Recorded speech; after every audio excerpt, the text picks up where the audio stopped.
un mineur en France a le droit, peut déposer une demande d'asile. Mais par contre, pour que sa demande puisse être recevable, il doit passer par un tuteur, c'est-à-dire qu'il doit attendre que le conseil départemental délègue un tuteur via l'aide sociale à l'enfance ou alors que le procureur désigne ce qu'on appelle communément un administrateur ad hoc.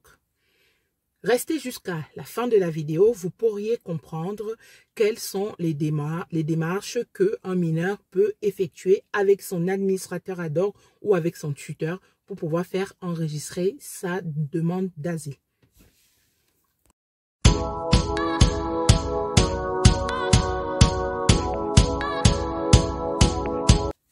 Salut, j'espère que vous allez bien. Donc, je m'appelle Mariette de la chaîne Demande d'asile de A à Z. Je reviens aujourd'hui, comme convenu, avec une nouvelle vidéo où je vais pouvoir échanger avec vous sur la question de la minorité et la demande d'asile. Vous êtes plusieurs à m'avoir sollicité en me demandant est-ce que, en tant que mineur, je peux solliciter les services de l'État, notamment la préfecture et l'OFII, pour en faire enregistrer ma demande d'asile. Dans cette vidéo, je vais pouvoir vous renseigner sur la démarche, toutes les démarches à effectuer pour pouvoir faire enregistrer une demande d'asile quand on est mineur. La minorité, c'est en France, c'est moins de 18 ans. Donc, si vous êtes âgé de moins de 18 ans, vous êtes étranger, vous êtes arrivé en France, vous souhaitez pouvoir déposer une demande d'asile parce que vous êtes parti de votre pays, parce que vous étiez persécuté, parce que vous craignez pour votre vie, vous arrivez en France et vous souhaitez déposer votre demande d'asile. La première chose à faire, c'est déjà se rapprocher des services de l'État. Vous savez, depuis la loi du 29 juillet 2015, les personnes qui arrivent, qui souhaitent déposer leur demande d'asile, vont se rendre au guichet unique pour demandeurs d'asile, ce qu'on appelle communément le GUDA. Le GUDA, dans les départements, dans des communes, sont portés par des associations. Donc, vous vous rapprochez auprès de ces associations pour pouvoir prendre rendez-vous avec le service de l'État. Le service de l'État, c'est la préfecture et l'OFII. À la différence des majeurs, un demandeur d'asile, un mineur ne peut pas déposer sa demande d'asile directement. Je vais vous expliquer. Une fois que vous vous rendez à la préfecture, vous allez voir un agent de la préfecture qui va pouvoir contacter le procureur de la République pour pouvoir lui demander de désigner ce qu'on appelle un administrateur ad hoc. Dans cette vidéo, je ne vais pas rentrer dans les détails du mineur, parce que vous savez, quand un mineur arrive en France et qui n'a pas de famille, avant on les appelait les MIE, c'est-à-dire les mineurs isolés, étrangers, les MIE. Aujourd'hui, on les appelle les mineurs non accompagnés. Donc, un mineur non accompagné, c'est une personne qui est en France et qui n'a pas de famille, qui se retrouve dans la rue et qui a besoin d'être accompagné, d'être soutenu, d'être hébergé. Il y a tout un dispositif en lien avec l'accompagnement des mineurs non accompagnés, notamment la détermination de l'âge, quand les mineurs disent avoir un âge et qu'il y a un doute par rapport à cet âge-là. Il y a toute une procédure. Je sais qu'il y a la loi du 14 mars 2016 qui avait rendu possible le test osseux avec toutes les critiques qu'il y a autour. Donc, il y a certains départements qui continuent à effectuer ces tests osseux pour la détermination de l'âge, mais ça ne va pas être l'objet de ma vidéo aujourd'hui. Aujourd'hui, j'ai juste envie de faire le lien entre la demande d'asile et le mineur. Donc, vous êtes mineur étranger, donc mineur non accompagné étranger, vous n'avez pas la famille, parce que pour les mineurs qui ont la famille, qui sont accompagnés, ils vont faire une demande d'asile groupée, c'est-à-dire que c'est la personne majeure, l'adulte de la famille qui va pouvoir enregistrer les demandes. La demande d'asile va être enregistrée au nom de la personne majeure, c'est-à-dire, par exemple, si vous êtes un père avec votre fils, la demande d'asile est enregistrée au nom du père. Et le fils est rattaché au père. Mais par contre, quand vous êtes tout seul, la demande d'asile ne peut pas être enregistrée toute seule. C'est-à-dire qu'en tant que mineur, l'OFPRA ne peut pas recevoir votre demande. Mais par contre, ce qui va se passer dans un premier temps, comme je vous ai dit, quand vous irez dans le service, vous irez à la préfecture, donc le procureur va pouvoir être saisi pour désigner ce qu'on appelle un administrateur ad hoc. Un administrateur ad hoc, c'est une personne désignée par un procureur, comme je l'ai dit tantôt, pour protéger vos intérêts. En fait, parce qu'on part du fait que le fait que vous soyez mineur, vous ne pourriez pas défendre avec toute la sagesse qu'il faut, toute l'intelligence qu'il faut, vos intérêts. Et par rapport à cela, un majeur va être désigné et ce majeur-là va s'appeler un administrateur ad hoc. Il est là pour vous. Il est un peu comme votre parent. Il est un peu comme quelqu'un qui est censé défendre vos intérêts. Donc, c'est cet administrateur ad hoc qui va pouvoir retirer le dossier. C'est quand vous reviendrez accompagné de cet administrateur ad hoc.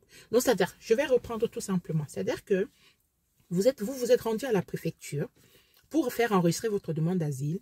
Les agents de la préfecture se sont rendus compte que vous étiez mineur et ont saisi le procureur. Le procureur a enfin désigné l'administrateur ad hoc. Ça peut être un homme ou une femme.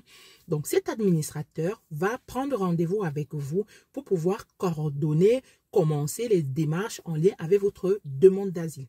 Donc, vous allez vous rendre à nouveau à la préfecture pour retirer un dossier de demande d'asile et compléter le formulaire avec toutes les pièces à joindre au dossier. Ce qui va se passer, c'est que une fois que votre dossier est complet, en fait, à ce moment-là, la procédure, elle est similaire à la procédure d'un adulte. C'est-à-dire que quand un adulte dépose une demande d'asile, il y a d'abord la première phase qui est le retrait du dossier. Le dossier qui est complété ensuite renvoyé. Une fois que le dossier est complet, si l'Office français pour la protection des réfugiés et des apatrides, l'OFPRA, réceptionne votre dossier complet, donc le dossier est complété, je le dis bien, par l'administrateur ad hoc. Une fois qu'il est complété, il va être renvoyé, il va être envoyé, comme je disais tantôt, et une fois que l'OFPRA réceptionne ce dossier-là, il vous est envoyé donc à cet administrateur ad hoc et une copie aux mineurs. S'ils ne sont pas à la même adresse, généralement, ce n'est pas à la même adresse, vous allez recevoir ce qu'on appelle une lettre d'introduction de votre demande d'asile. Ça, c'est pour une personne qui va tout seul à la préfecture et pour qui l'agent de la préfecture saisit le procureur pour l'administrateur ad hoc. Il y a d'autres personnes, dont les mineurs non accompagnés, qui sont arrivés en France et qui sont passés par le département. Vous savez que le département est chef-lieu de l'enfance, de la protection de l'enfance. C'est-à-dire que c'est le département qui porte la compétence d'accompagner, d'accueillir, de gérer, d'héberger les tout mineurs qui arrivent en France. Le département est également censé gérer tout ce qui est aide sociale à l'enfance, le RSA, les personnes âgées. En fait, c'est le conseil départemental qui va recevoir comment on appelle ça, un budget, qui va recevoir une allocation, qui va pouvoir après dispatcher. Donc, il reçoit un budget global de fonctionnement par l'État et ensuite, il le dispatche auprès du RSA. Donc, il y a un budget pour le RSA, un budget pour l'aide sociale à l'enfance. En fait, donc vous, si vous êtes arrivé et que vous êtes mineur non accompagné, donc accompagné par l'ASE, l'aide sociale à l'enfance, à ce moment-là, vous aurez un tuteur. Donc, le juge de tutelle va vous désigner un tuteur qui va vous accompagner tout au long de votre demande d'asile. Au-delà de la demande d'asile, le juge de tuteur va tout simplement désigner un adulte, un tuteur, qui va pouvoir représenter vos intérêts, qui va pouvoir défendre vos intérêts auprès de l'administration. Donc, ce qui va se passer, c'est que si pendant tout au long de la demande d'asile, admettons, vous avez effectué la demande d'asile, vous n'avez que 16 ans. Donc, ça veut dire que quand vous allez être convoqué à l'OFPRA, vous aurez toujours vos 16 ans, ou vous aurez peut-être quelques 17 ans, ou vous serez toujours mineur. Si c'est le cas, donc il y a deux cas qui vont se présenter. Si vous êtes toujours mineur quand vous êtes convoqué, ce qui va se passer, vous n'irez pas à la convocation toute seule. Vous irez à la convocation avec soit votre administrateur ad hoc, soit votre tuteur, si vous dépendez de l'aide sociale à l'enfance. Purée. Ma vidéo risque de se couper. Pardon, j'ai reçu un appel et ça a dû arrêter la vidéo. Donc, comme je disais tantôt, donc, si vous dépendez de l'administrateur ad hoc, c'est l'administrateur ad hoc qui va vous accompagner à l'oral pour pouvoir être entendu par un officier de la protection de l'OFPRA qui est adapté, qui va pouvoir adapter son discours à vous, parce que du fait que vous soyez mineur. Ce n'est pas l'administrateur ad hoc qui va répondre pour vous, ce serait vous, parce que l'administrateur ad hoc, il est là pour être sûr que pour défendre vos intérêts face à l'administration. Et pour cela, vu que c'est pas lui qui part de son pays parce qu'il craint ou parce qu'il a des difficultés, donc c'est pas à lui de répondre aux questions de l'officier. Donc ce sera à vous, le mineur, de pouvoir expliquer à l'officier quels sont les motifs, quelles sont les raisons qui vous ont poussé à partir de chez vous. Pareil, si vous êtes convoqué et que vous dépendez de l'aide sociale à l'enfance et que vous avez un tuteur, dans ce cas-là, ce sera le tuteur qui vous accompagnera. Si vous avez une réponse positive, à ce moment-là, vous êtes protégé et vous pourriez entamer vos démarches d'insertion. Donc, 10 ans si vous êtes reconnu réfugié ou une carte de 1 année et plus 4 ans, donc 6 mois et 4 ans pour si vous êtes reconnu, si vous avez la protection subsidiaire. Si jamais vous avez un rejet à l'OFPRA, ce qui va se passer, c'est que vous allez, comme dans toute demande d'asile, pouvoir déposer votre requête auprès de la Cour nationale du droit d'asile. Et à ce moment-là, si au moment de la requête, vous êtes toujours mineur, rebelote, vous serez toujours accompagné par votre administrateur ad hoc ou votre tuteur.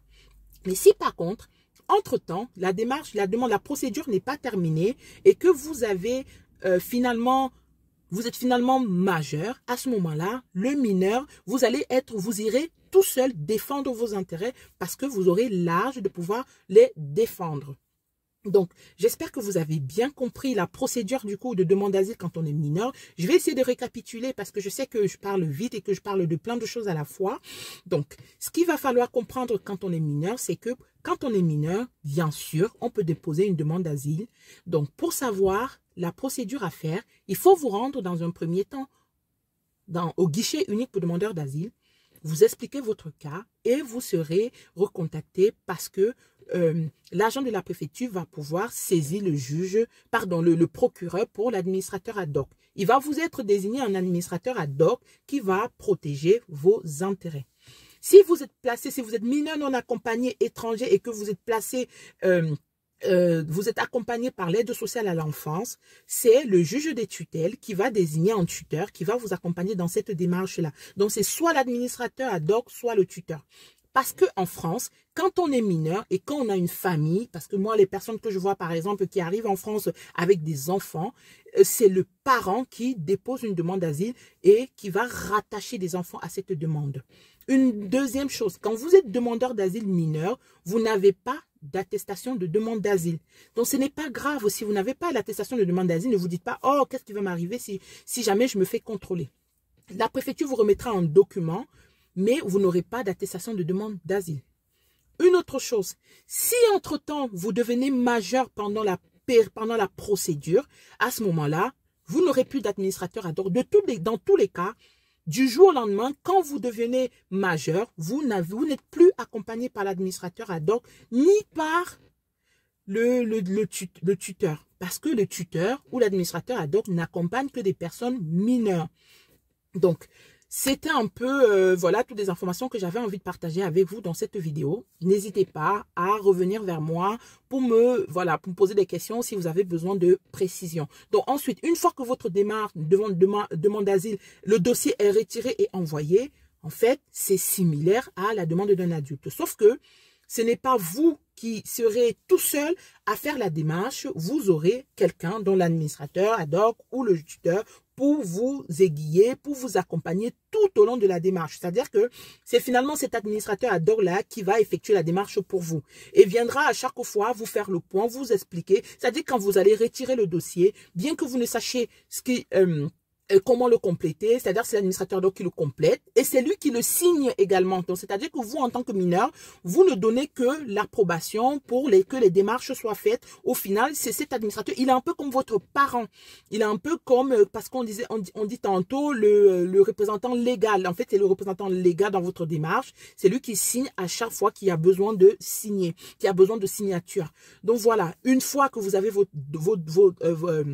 votre titre de séjour ou votre protection, vous pourriez vous rapprocher de la mission locale pour pouvoir vous faire accompagner par les conseillers MILO qui vont pouvoir vous accompagner non seulement dans l'insertion, mais aussi à trouver votre voie, c'est-à-dire savoir plus ou moins dans quoi vous souhaiterez exercer ou dans quelle formation vous souhaiterez vous inscrire. D'ici là, portez-vous bien. Donc, envoyez-moi plein de petites questions et je vous ferai une vidéo rapidement pour vous expliquer le fonctionnement des abonnements. Bien sûr, j'ai mis en place un abonnement. L'abonnement concerne que les personnes qui me contactent pour avoir des précisions, des accompagnements téléphoniques sur leur dossier. Sinon, je continuerai à faire des vidéos pour vous aiguiller, pour vous informer, pour vous rappeler vos droits, voilà, et pour vous aider à les faire valoir. Prenez soin de vous et à très bientôt pour une autre vidéo.